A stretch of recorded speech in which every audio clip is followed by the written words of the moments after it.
तो बच्चों देखिए, बोर्ड के एग्जाम में 100 में से 100 मार्क्स लाना कोई बड़ी बात नहीं। कोई भी बच्चा बोर्ड के एग्जाम में 100 में से 100 मार्क्स इजीली ला सकता है। मेरे को सिर्फ एक बात कहनी है, मैं आज जो क्वेश्चन पेपर आपको देने वाला हूँ आपकी बोर्ड एग्जाम के लिए, वो बोर्ड एग्जाम में 100% आएगा, वो क्वेश्चन पेपर आएगा। पर सब आपने वो क्वेश्चन पेपर कहाँ से क्या स्टडी करके बनाया है। दोस्तों देखिए, ये जो हमने जो क्वेश्चन पेपर अभी फ्रेम किया है, जो कि आप मेरे पीछे देख रहे होंगे, ये जो क्वेश्चन पेपर है ये पिछले 20 सालों के बोर्ड के एग्जाम के क्वेश्चन से बनाया गया है। पिछले 20 सालों का बोर्ड एग्जाम का हमने स्टडी किया, हमने पढ़ाई की उसके बारे में, बहुत सालों का एक्सपीरियंस है उसके लिए।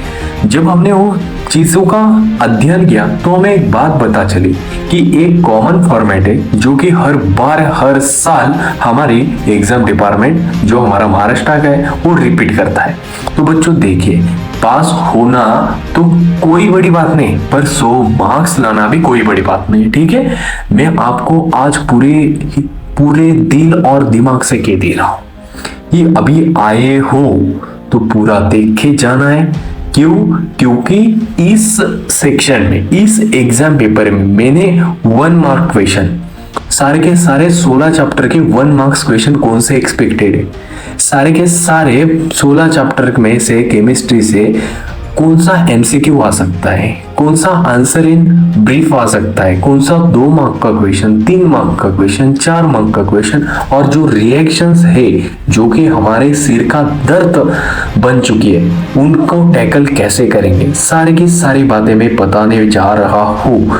तो पेन और पेपर साथ में ले लीजिए और जो आपके सामने आपको दिखेगा अभी वो note down without any delay करिए। ठीक है, अभी मैं बोल दे रहा हूँ कि अभी जंग शुरू हो चुकी है, क्योंकि अभी हमारे पास सिर्फ 1 मंथ बाकी है। इस 1 मंथ में हमें सारा का सारा पढ़ाई करनी है, उसके साथ हमारा कॉलेज का एग्जाम है, उसके साथ हमारा प्रैक्टिकल है, उन सारों को कैसे मैनेज करना है। इसलिए मैं आपको बोल दे रहा हूँ कि अभी से पेन पेपर ले लीजिए। जो कुछ बातें मैं अभी कुछ सेकंड में करने वाला हूँ वो आपका जीवन बदल सकती है, और जो रिजल्ट आने वाला है उसमें बहुत बड़ा बदल कर सकते हैं। तो शुरू करते हैं विदाउट एनी डिले।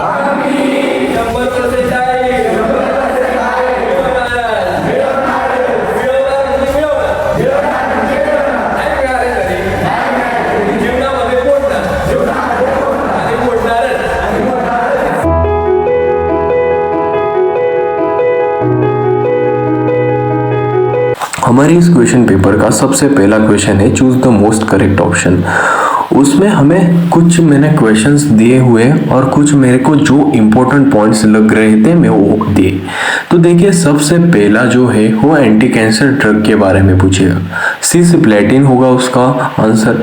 सेकंड जो है वो होगा percentage atom economy. Percentage atom economy का जो कंसेप्ट है वो हमारे ग्रीन केमिस्ट्री चैप्टर में है। उसमें से बहुत बार बहुत सालों में उस पे choose the most correct answer पे उस पे फोकस किया गया है। उसके बाद थर्ड जो मैंने एमसीक्यू दिया है आपको, वो बहुत बार ऐसा पूछता है हो कि कांटेक्ट प्रोसेस में किसका फॉर्मेशन होता है, तो H2SO4, डेकॉन्स प्रोसेस में Cl2 का, हेबर्स प्रोसेस में अमोनिया का फॉर्मेशन होता है। अभी बहुत बार उसने एक बात पूछी है कि कांटेक्ट प्रोसेस में कौन सा कैटलिस्ट यूज करते हैं, तो हम वहां पे वेनेडियम पेंटॉक्साइड का यूज करते हैं। उसके बाद उसका जो फोकस है 4th में आइसोमेरिज्म, जो हमारा सॉल्वेंट आइसोमेरिज्म होता है जिसमें पानी के मॉलिक्यूल्स के साथ मेटल के बॉन्डिंग बनी होती है, वो आइसोमेरिज्म सॉल्वेंट आइसोमेरिज्म कहलाता है। उसके बाद 5th वाला जो एमसीक्यू होगा वो बेकेलेट पे बेस्ड होगा। बेकेलेट क्या? बेकेलेट एक क्रॉस लिंक्ड पॉलीमर है, जो भी हमारे मम्मी हमारे को डिनर को हमारे जब हम कोई भी खाना बनाती है तो प्रेशर कुकर में से चावल वो क्या करती है, उबालती है। तो वो जो प्रेशर कुकर होता है उसमें एक काला काला कलर का प्लास्टिक लगा होता है। वो प्लास्टिक की टेंडेंसी ऐसी होती है कि उसको हम जितना ज्यादा तपाएंगे वो उतना ज्यादा मजबूत होता जाता है। यानी कि वो जो प्रेशर कुकर का जो प्लास्टिक है उसे हीट देने के बाद वो और ज्यादा मजबूत होता है, और ऐसी टेंडेंसी वाले जो प्लास्टिक की चीजें रहती है वो सारी की सारी बेकेलाइट नामक पॉलीमर से बनी होती है। और बेकेलाइट कौन सा पॉलीमर होता है? वो क्रॉस लिंक पॉलीमर होता है, जिसे हम थर्मोसेटिंग पॉलीमर से के नाम से भी जानते हैं। तो अभी हमने बहुत सारी इंफॉर्मेशन भी दी थी। एक चीज मेरे को बोलनी है कि अगर सुनो अच्छे से, 16 के 16 चैप्टर की ट्रिक चाहिए, 16 के 16 चैप्टर सिर्फ 20 से 30 मिनट में कंप्लीट करना चाहिए, तो सिर्फ नीचे ऑल बच्चों ने कमेंट करना है कि सर वन शॉट लीजिए। अगर 100 बच्चों ने ऐसी कमेंट की तो मैं गारंटी के साथ कह दे रहा हूं कि उसी दिन उसी हवर में वीडियो अपलोड हो जाएगी। मेरा वादा यानी पक्का वादा। अभी हम शुरू करते हैं। 6th क्वेश्चन है एंट्रोपी का यूनिट। सर एंट्रोपी यानी क्या? एंट्रोपी यानी कि रैंडमनेस, एंट्रोपी यानी कि डिसऑर्डरनेस। इस दुनिया में जितनी बड़ी पैमाने में डिसऑर्डरनेस होगी ना, उतनी बड़ी एंट्रोपी होगी।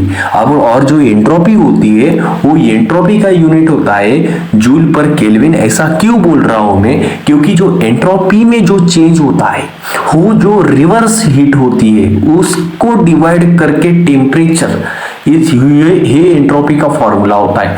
और जो हीट होती है उसका यूनिट जूल होता है, और जो टेम्परेचर होता है उसका यूनिट केल्विन होता है।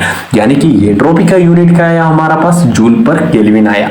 उसके बाद हम आगे बढ़ेंगे। आगे एक हमारा क्वेश्चन है जो कि बार बार पूछा जाता है। बार बार क्यों पूछा जाता है? क्योंकि पहला चैप्टर है, उसमें शॉर्टके और फ्रेंकल 2 नामक डिफेक्ट है। इन 2 डिफेक्ट को भी एक एग्जाम्पल शो करता है, वो है AgBr, silver bromide. Silver bromide जो है वो शॉर्टके डिफेक्ट भी दर्शाता है और फ्रेंकल डिफेक्ट भी दर्शाता है। यहाँ पे मेरे को एक चीज अच्छे से ज्ञात हुई कि AgBr दोनों डिफेक्ट दिखाते हैं। उसके बाद 8वां जो हमारा MCQ आने वाला है वो हेनरी लॉ पे अवलंबन होने वाला है, हेनरी लॉ पे आधारभूत आने वाला है। हेनरी लॉ में जो KH है, देखो मैंने सारे की सारे कंसेप्ट यहाँ पे लिखी है। सिर्फ एक चीज चाहिए मेरे को, आपका ध्यान चाहिए, ठीक है? यहाँ पे कोई टाइम पास नहीं चलेगा, कुछ भी मैं फालतू बातें नहीं करता हूँ। मेरे को सिर्फ आपके पढ़ाई से मतलब है। आप अच्छे से पढ़ेंगे तो अच्छे से रिजल्ट आएगा। सीधी बात, कड़वी बात, पर फायदे की बात। हेनरी लॉ जो है, हेनरी लॉ में KH था। हेनरी लॉ में हेनरी नामक साइंटिस्ट ने बोला कि जो सोल्यूबिलिटी रहती है वो प्रेशर से डायरेक्टली प्रोपोर्शनल होती है। यानी कि अगर प्रेशर बढ़ेगा तो सोल्यूबिलिटी भी बढ़ेगी, और सोल्यूबिलिटी बढ़ेगी तो प्रेशर भी बढ़ेगा। वो हमें हेनरी लॉ ने बताया। और हेनरी लॉ पे जो KH आता है वो डायरेक्टली का साइन निकाल के हम कांस्टेंट लाते हैं, और उसका यूनिट होता है मोल पर लीटर पर बार। उसके बाद नोवा MCQ आता है हमारे बोर्ड के एग्जाम को, वो आता है दोस्तों देखिए D एंड F ब्लॉक, यानी कि transition and inner transition series. ये जो हमारा चैप्टर है उसमें हमने D ब्लॉक का स्टडी किया, F ब्लॉक का स्टडी किया। जब हमने F ब्लॉक का स्टडी किया तो F ब्लॉक में हमें कुछ जो सीरीज थी वो लैंथेनम नामक एलिमेंट से शुरू हुई थी, और कुछ जो थे वो एक्टिनियम नामक एलिमेंट से शुरू हुई थी। लैंथेनम से शुरू होने वाली सीरीज जो थी उन्हें हम लैंथेनॉइड सीरीज नामक सीरीज से पहचानते हैं, और एक्टिनियम से शुरू होने वाले को हम एक्टिनॉइड सीरीज इस नामक सीरीज से पहचानते हैं। तो जो भी लैंथेनॉइड्स होते हैं हमारे बड़े पैमाने में वो नॉन रेडियो एक्टिव होते हैं।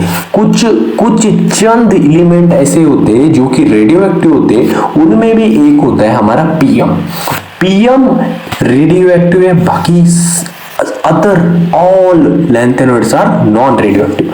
बहुत बार MST सीट में क्वेश्चन आया है, इस बार बोर्ड के एग्जाम में आएगा।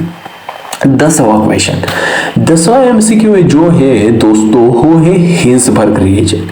हिंसबर्ग रिएजेंट यानी कि C6H5SO2Cl, बेंजीन सल्फोनिल क्लोराइड नाम से हम इस रिएजेंट को जानते हैं।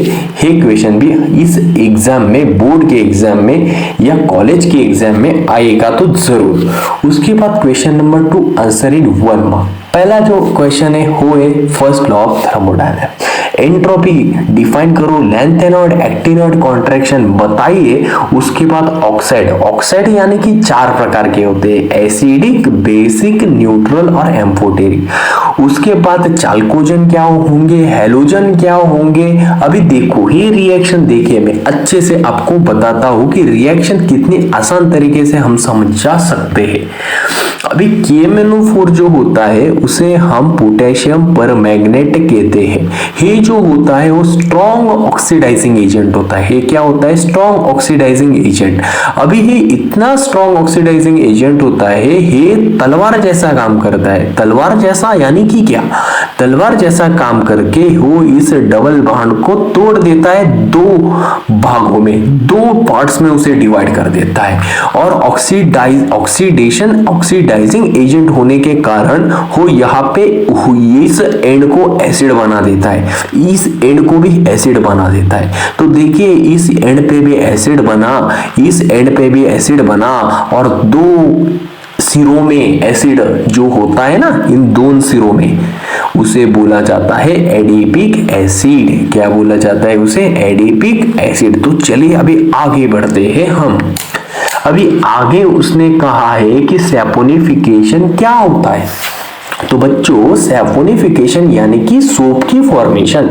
जो आप सुबह सुबह नहाने धोने के लिए जो चीज यूज करते उसे हम साबुन कहते हैं, और साबुन जिस क्रिया से बनती है उसे हम सैपोनिफिकेशन बोलते हैं। उसके बाद नेक्स्ट क्वेश्चन आता है लुकास रिएजेंट। लुकास रिएजेंट आपके बाजू में है, concentrated HCl plus anhydrous ZnCl2, इसको हम लुकास रिएजेंट बोलते हैं। फ्यूल सेल के यूजेस आएंगे। अभी देखिए 10वां पॉइंट, 10वां पॉइंट हमें ये बताता है, ये देखिए मैं सारे के सारी पूरी कॉम्बिनेशन एक ही पार्ट में कवर कर दी। Boiling point, molecular mass, branching, solubility, एक ही जगह पे सब कुछ, कोई टेंशन ही नहीं हमको। ऐसे ही आने वाले समय में, अभी ये जो आपका 1 महीना होगा ना, जिसपे आपकी कॉलेज की प्रैक्टिकल की एग्जाम होगी, उसके बाद बहुत पैमाने में हो लास्ट की जो एग्जाम होती होगी, और फिर बोर्ड की हमारी एग्जाम आएगी। उसके बाद क्रैश कोर्स MST CT आई। मैं बोल दे रहा हूँ इस जो हमारा छोटा सा नन्ना मुन्ना सा चैनल है ना, वो नन्ना मुन्ना सा जरूर होगा, पर उसमें जो चीजें आने वाली है वो पूरे महाराष्ट्र में कोई नहीं देगा। जैसे कि अभी जो प्रैक्टिकल की एग्जाम होगी, सारी की सारी चीजें फ्री ऑफ कॉस्ट प्रोवाइड करूंगा, प्रैक्टिकल की बुक प्रोवाइड करूंगा, सभी चीजें फ्री में प्रोवाइड करूंगा। उसके बाद हमें जो 1 शॉट का है, अगर आपने और उस परमेश्वर की कृपा से आपने 100 कमेंट्स कर दी तो वो भी आ जाएगा। उसके बाद CET के लिए तो ला ही देंगे हम, कोई दिक्कत वाली बात नहीं, अच्छे से पढ़ाई करेंगे और माँ बाप का हमारा नाम रोशन करेंगे।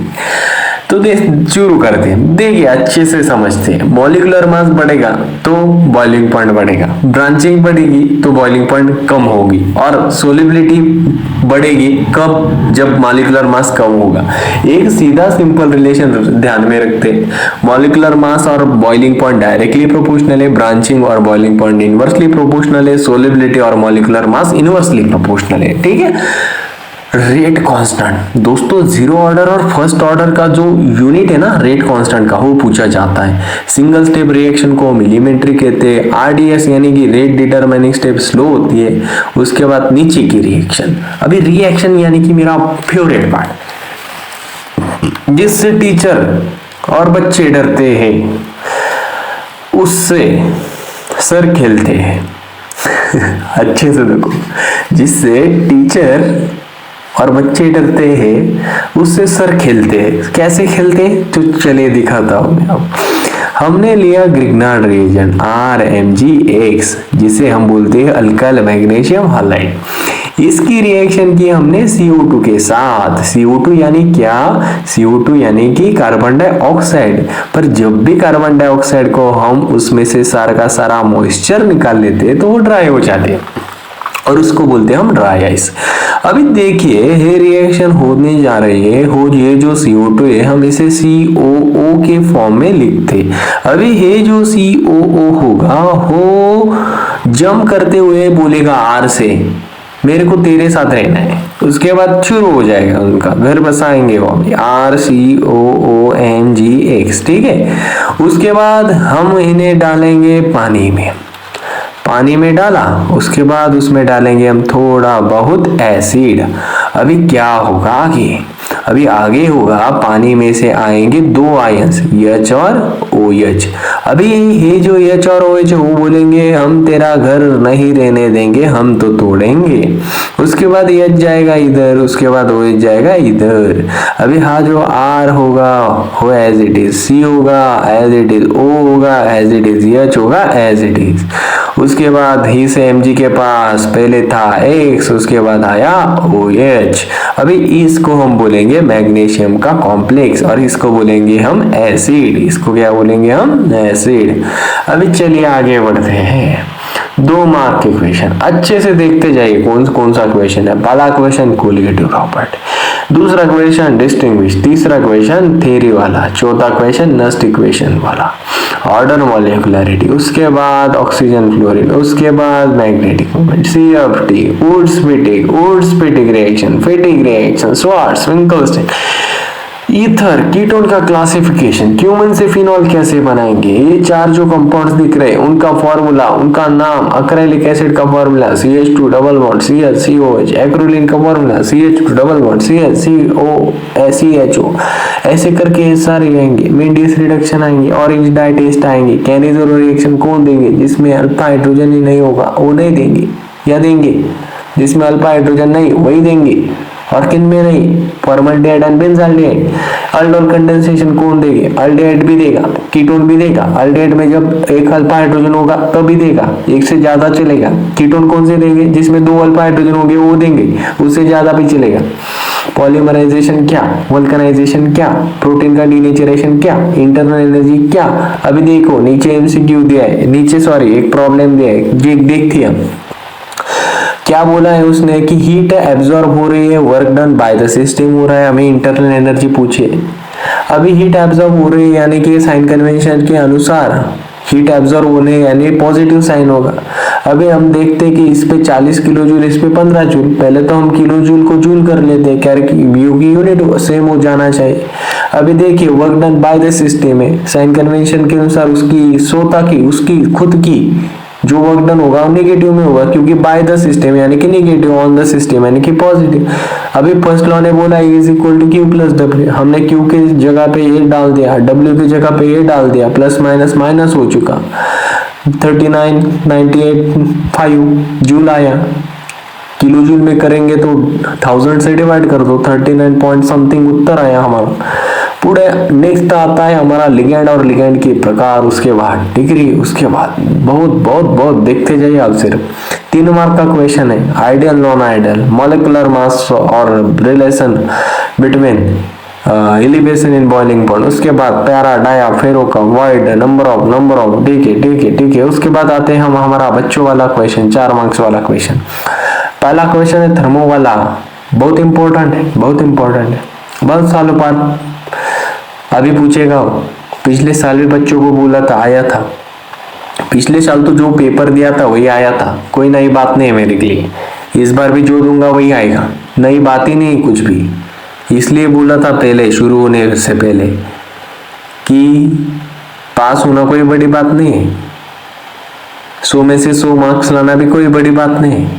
कुछ भी जिंदगी में कोई बड़ी बात नहीं होती, सिर्फ हम हमारे मन में उसे बड़ी कर लेते हैं, बाकी कोई चीज नहीं होती, ध्यान में रख इतना। पहला क्वेश्चन तो हमने सॉल्व कर लिया कि मैक्सिमम वर्क डन का डेरिवेशन हमें चाहिए था। दूसरा क्वेश्चन आया SN1 SN2 का मैकेनिज्म वाला डिस्टिंग्विशिंग।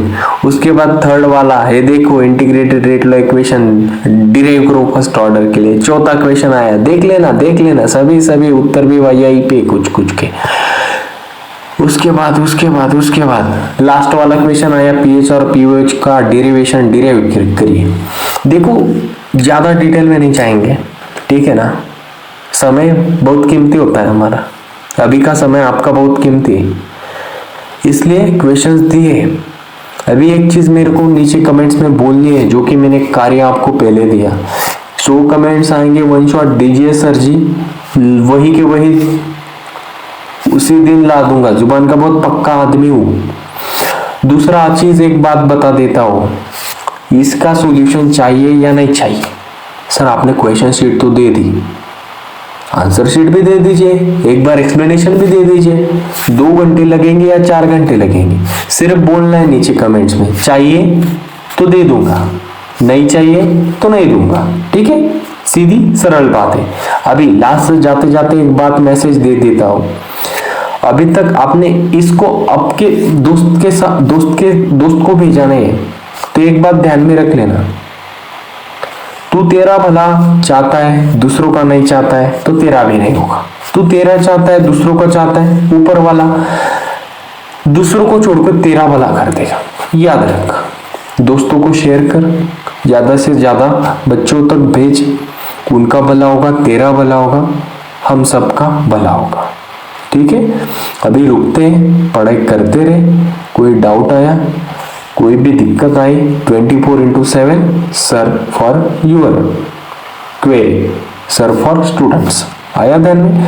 रुकते हैं, याद रखना सारी की सारी बातें, भूल मत जाना, अभी भी याद करवा देता हूं। चलो रुकते हम, हर हर बोले।